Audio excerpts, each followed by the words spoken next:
Nabi Muhammad adalah Nabi akhir, tapi akan dihisab lebih dulu, lewat di atas sirat lebih dulu, masuk surga lebih dahulu ketimbang umat-umat belakangan. Ketika Rasul mendekati ajal, beliau tanyakan itu kepada malaikat Jibril. Malaikat Jibril berkata, Muhammad, jangan khawatir, Allah sudah berjanji, inni haramtul jannata ala sairil anbiya hatta tadkhulaha anta, wa haramtuha ala sairil umami hatta tadkhulaha ummatuka. Surga aku haramkan buat seluruh nabi kecuali kalau engkau Muhammad sudah masuk ke dalamnya, dan surga aku haramkan buat seluruh umat kecuali kalau umatmu Muhammad sudah masuk ke dalamnya. Logikanya, walaupun menurut abjad kita umat paling belakang, bakal dihisab paling dulu, lewat di atas sirat paling dulu, masuk surga paling dulu, kalau mampir ke neraka juga paling dulu. Ya resiko. Jangan mau enaknya aja paling dulu. Saudara hadirin yang saya hormati, setelah masa kebangkitan itu jangan dikira begitu bangkit langsung diperiksa, masih menunggu menanti ribuan tahun perhitungan padang mahsyar untuk sampai kepada proses yang disebut yaumul hisab, hari perhitungan. Seorang demi seorang bakal dipanggil. Bayangkan saja, kita se-RT saja di absen, kadang-kadang perlu waktu lama. Ini manusia sejak zaman Nabi Adam sampai datang hari kiamat, satu demi satu disidang di hadapan Qadhi Rabbul Jalil. Status sosial copot sudah waktu itu. Yang pernah jadi hartawan di situ tidak lagi kelihatan kehartawanannya. Yang pernah jadi jenderal tidak lagi dipanggil jenderalnya. Yang ustadz tidak lagi dipanggil al-mukarramnya. Seluruh status sosial selesai. Dipanggillah kita seorang demi seorang menghadap Qadhi Rabbul Jalil. Bagaimana proses penghisaban itu? Pertama, proses tanya jawab. Di antaranya ada hadis menyatakan, lan tazula qadama 'abdin yaumal qiyamah hatta yus'ala an arba'i khisalin. Besok di hari kiamat tidak akan bergeser telapak kaki seorang hamba sampai dia ditanya lebih dulu tentang 4 persoalan. Tentang ilmunya, kemana ilmu itu diamalkan. Tentang umurnya, di mana umur itu dihabiskan. Tentang masa mudanya, kemana masa muda itu dipakai. Tentang hartanya, dari mana harta itu didapat dan kemana harta itu dibelanjakan. Ini termasuk proses tanya jawab. Jadi kalau istilah pengadilan dunia, nama Fulan bin Fulan. Kamu waktu di dunia diberikan umur panjang untuk apa? Pernah mengalami masa muda, kemana kau habiskan masa remajamu? Kau diamanahkan ilmu, dengan apa ilmumu kau amalkan? Kau diberikan harta, dari mana harta kau dapat, kemana kau belanjakan? Tak seorang pun yang bisa mungkir. Sebab apa? Dikala itu yang menjadi saksi bukan orang. Yang menjadi saksi adalah seluruh anggota badan kita. Tangan bicara, kaki jadi saksi terhadap seluruh amalan yang pernah kita kerjakan pada saat kehidupan di alam dunia ini. Selesai proses tanya jawab, lalu diperlihatkan buku catatan kita waktu hidup di dunia ini. Jangan lupa, Allah itu menyiapkan 2 superkomputer kepada kita. Sebelah ditempelin sebelah kanan, yang sebelah tempelin di sebelah kiri. Komputer itu namanya Raqib dan Atid. 2 malaikat yang apabila baik kita lakukan, refleks saja akan menulis kebajikan kita. Jahat kita kerjakan, akan tertulis. Catatan itu nanti diperlihatkan kepada kita. Waduh, alangkah malunya pada saat diperlihatkan catatan kita, buku rapot kita, merah melulu. Barangkali diperiksa sambil diomelin, brengsek lo. Buku merah melulu begini, bagaimana waktu hidup di dunia? Tidak cukup diperlihatkan buku catatan kehidupan, rekaman kehidupan. Rekaman kehidupan kita secara utuh sejak terlahir sampai ajal datang merenggut nyawa. Barangkali mirip dengan video sekarang ini, di mana terekam dengan baik seluruh kegiatan kita, sejak yang sekecil-kecilnya sampai kepada yang sebesar-besarnya. Untuk kemudian kita pun menerima balasan. In khairan fa khairun wa in syarran fa syarrun. Kalau baik ya baik balasannya, kalau jahat ya jahat juga balasannya. Catatan-catatan kita diberikan. Kalau banyak kebajikannya diberikan di tangan kanan dengan cara yang halus. Kalau banyak kejahatannya diberikan dari sebelah kiri atau dilempar dari belakang. Itulah sebabnya sejak di dunia ini kita sudah mohon kepada Allah. Ketika berwudu membasuh tangan kanan, apa kita bilang? Allahumma a'tini kitabi biyamini wa hasibni hisaban yasira. Ya Allah, berikan saya kitab di tangan kanan, dan kalau saya memang perlu dihisap, hisaplah saya yang seringan-ringannya. Tangan kiri berlindung kita kepada Allah, jangan sampai diberikan kitab di tangan kiri atau dari arah sebelah belakang. Wa a'udzubika an tu'tiya kitabi bishimali aw min wara'i zuhri, dari arah sebelah belakang. Na'udzubillah min dzalik. Setelah selesai lewat proses penghisaban, lewat mizan, timbangan, maka yang sudah selesai dihisab itu bergeraklah menuju sirat, jembatan yang terbentang menuju surga melalui neraka. Saudara-saudara, panjangnya perjalanan sirat itu memakan waktu ratusan tahun. Tetapi orang yang lewat di atas sirat pun macam-macam, bergantung amalannya ketika di dunia ini. Ada yang lewat di atas sirat itu kalbarkil khatib, seperti kilat yang menyambar, lep, sudah sampai dia di surga. Cepat bukan main. Ada yang lewat di atas sirat itu seperti orang lari-lari. Ada yang lewat di atas sirat itu seperti orang jalan biasa. Ada yang sambil merangkak, ada yang sambil ngesor, ada yang sambil gelayutan, ada yang selamat sampai ke ujung ke surga, ada yang tergelincir jatuh masuk ke dalam neraka, bergantung amalannya dalam kehidupan di dunia sekarang ini. Tiap kita akan melewati yang namanya sirat ini.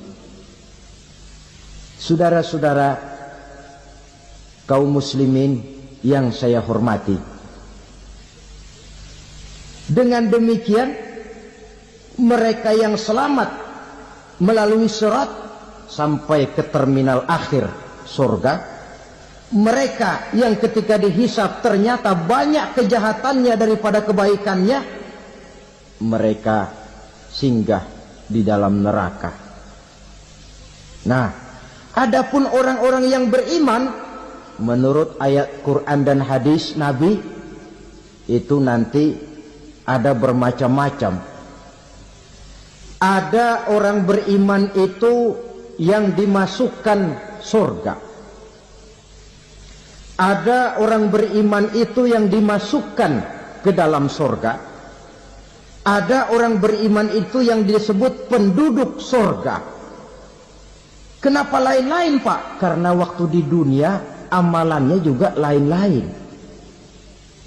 Ada orang beriman yang masuk surga. Ini paling murah tiketnya. Mau masuk surga? Kata Nabi begini, Ma min abdin qala la ilaha illallah thumma mata ala dhalik illa dakhalal jannah. Kalau seorang hamba sudah mengucap dua kalimat syahadat, dia yakin dengan kebenaran kalimat itu sampai matinya, orang itu akan masuk surga. Abi Dzar yang waktu itu diajak bicara heran, ya Rasul kok gampang betul? Iya. Walaupun orang itu mencuri, iya. Walaupun orang itu berzina, iya. Biar dia mencuri, biar dia berzina, kalau dia sudah mengucap dua kalimat syahadat, dia yakin dengan kebenaran kalimat itu sampai matinya, itu orang akan masuk surga. Jadi masuk surga cukup dua kalimat syahadat, yakin sampai mati, masuk surga. Itu perkara masuk. Tapi kalau pertanyaannya diterusin, masuknya kapan Pak? Nah, ini lain lagi urusannya. Sebab ada yang masuknya itu langsung, ada yang mampir dulu. Di sana tempat cuma dua. Kalau tidak surga, neraka. Mau ke surga, tapi mampir dulu. Yang mampirnya jelas di neraka. Kenapa? Dalam hadis qudsi ada riwayat. Nanti itu di akhirat, setelah Allah selesai mengatur penduduk surga masuk surga, yang neraka masuk neraka, Allah berkata kepada malaikat Malik, malaikat Malik, labaik ya Allah, itu bajingan-bajingan tengik, manusia-manusia durjana yang waktu di dunia tidak mau sujud, jauh dari ulama, gemar melakukan yang munkarat dan maksiat, hidup di tengah masyarakat selalu jadi bibit keonaran, kufur, sudah masuk neraka semua. Sudah ya Allah. Nah, kalau sudah, coba sekarang kamu masuk Malik. Saya, iya, masuk neraka. Mau apa ya Allah? Kata Allah, akhriju minan nar man kana fi qalbihi misqala habatin min khardalin min iman. Kau masuk neraka, cari di dalam neraka orang-orang yang ada imannya walaupun kecil sebesar biji zarah, angkat mereka keluar. Masuk malaikat Malik ke neraka, cari orang yang ada imannya, korek-korek. Ya repot, udah pada gosong. Yang ada imannya diangkat ke atas, yang ada imannya diangkat ke atas, lalu dimandikan di Nahrul Hayat, namanya sungai kehidupan di akhirat nanti. Cakep lagi rupanya, bersih lagi wajahnya, apel di hadapan Allah. Kata Allah, bagaimana mas? Kapok nggak sampean? Kapok ya Allah. Nah, kalau kapok, idhab fadkhulil jannah, pergi masuk surga sana. Berangkat mereka ke surga, ketemu sama teman-temannya yang udah sampai lebih dulu, yang nggak pakai mampir lagi. Terjadi dialog. Kata teman-temannya yang udah pada nyampe duluan, mas, iya, emang baru sampai? Saya baru sampai. Memang mampir di mana dulu mas? Kita sudah lama sampai di surga. Saudara buka surah Al-Muddatsir ayat 34-35. Ma salakakum fis saqar? Kenapa kamu mampir di neraka Saqar? Qalu lam naku minal musallin. Mereka menjawab, kami mampir di neraka Saqar mas, gara-gara dulunya kami waktu di dunia tidak pernah sholat. Tidak pernah sholat? Tidak pernah. Kan rumahnya dekat masjid, cuma dekat doang mas. Sholat mah enggak saya. Enggak pernah ngasih makan fakir miskin, enggak pernah hadir di majelis taklim, pendeknya enggak pernah melakukan kebajikan. Maka saya pun mampir di neraka Saqar. Untung betul saya punya iman mas, sedikit.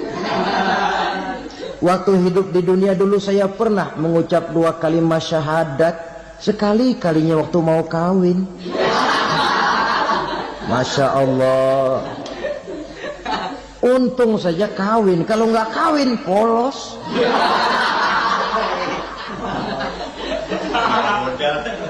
Itu juga pengulu sudah setengah mati ngajarin.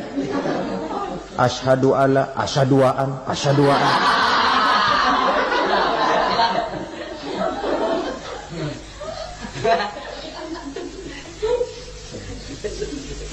Ini namanya masuk surga, ada mampir dulu.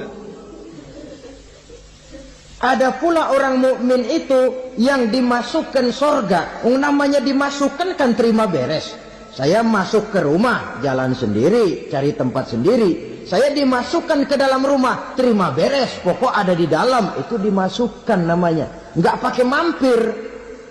Tapi tentu tiketnya lebih mahal ketimbang yang pertama tadi. Apa kata Allah? Innal ladzina amanu wa amilus salihat la ukaffiranna anhum sayyi'atihim wa la udkhilannahum jannah. Sesungguhnya orang-orang yang beriman kemudian beramal soleh, kami hapuskan segala dosa dan kesalahannya, kami masukkan mereka ke dalam surga. Lihat ayatnya, Allah yang memasukkan, kita yang dimasukkan. Tidak pakai transit, tidak usah mampir.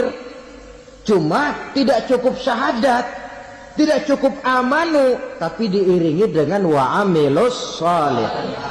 Iman, amal. Tidak cukup syahadat, lalu dibuktikan dia sholat, dia zakat, puasa, lalu dia melakukan berbagai macam kebajikan. Ini yang menyebabkan dia tidak pakai mampir di tempat yang bernama sakor.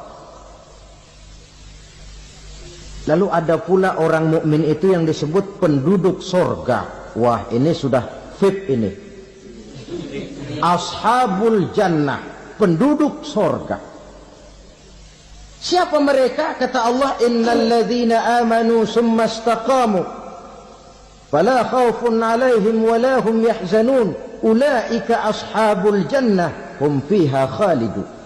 Sesungguhnya orang-orang yang beriman lalu istiqamah, tetap dalam melaksanakan perintah Allah, tidak goyah, tidak labil tapi stabil, istiqamah, mereka tidak takut dan tidak bersedih hati. Merekalah penduduk surga. Iman, istiqamah. Tidak punya duit, sembahyang. Banyak duit, sembahyang. Miskin, sembahyang. Kaya, tetap sembahyang. Istiqamah. Kadang orang kalau susah rajin ke masjid, banyak duitnya ngelihat masjid melengos. Itu yang dibilang waktu miskin hamba Allah, setelah kaya jadi hamba harta. Bergeser, tidak ada nilai istiqomahnya.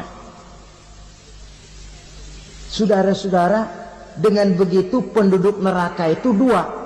Ada penduduk permanen, ada penduduk yang semi permanen. Yang semi permanen orang-orang beriman yang mempunyai dosa besar. Mereka masuk ke neraka untuk menerima azab sesuai dengan dosanya. Bila selesai masa azab itu, mereka akan diangkat untuk ditempatkan kembali ke dalam surganya Allah Subhanahu wa ta'ala. Nah, dikala itulah saudara-saudara, ada yang disebut syafaat dari Rasulullah Sallallahu Alaihi Wasallam. Tapi tentu jangan lupa, syafaat ini ibarat kain menambal dia. Kita punya kain bolong-bolong sedikit, syafaat yang menambal. Solat kita ada kurang dikit, sedekah kita ada campur riak dikit, amalan kita ada tidak karena Allah dikit, kita berharap syafaat. Jadi biarlah kain masih bolong-bolong, yang penting punya kain. Tapi kalau kainnya tidak ada, yang ditambal apanya? Solat tidak, puasa tidak, zakat tidak, berharap syafaat saja. Ya, terlalu berlebihan itu. Saudara hadirin yang saya hormati, apabila selesai proses penghisaban, proses penghitungan, maka dikala itulah manusia terbagi dalam dua kelompok besar. Fariqun fil jannah wa fariqun fis sa'ir. Sekelompok orang-orang beruntung yang masuk ke dalam surga, dan sekelompok lagi masuk ke dalam neraka.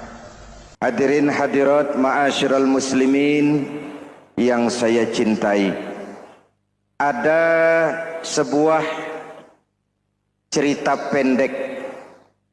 Seorang pengendara sepeda motor ditangkap oleh Pak Polisi, lalu diperiksa. Ini motor siapa?